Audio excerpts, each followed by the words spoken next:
Hello, when working through these tutorials, you will see how the basic credit management process provides a comprehensive overview of the management of customer creditworthiness and payment behaviors through the completion of multiple sequential steps. The process starts when a credit controller enters a credit limit for new or existing customers. Then a sales order entry clerk enters a sales order for the customer. The credit check is automatically executed by the system. If the credit check returns a negative result, the sales order is automatically blocked. The credit controller reviews and releases the credit blocked sales order.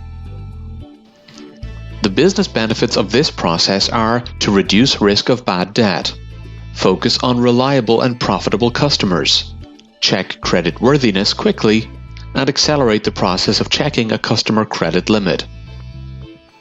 The key process flows covered in the tutorials for this process are to enter credit limit for new customers, edit credit limit for existing customers, enter sales order, check exposure against credit limit, and manage blocked orders.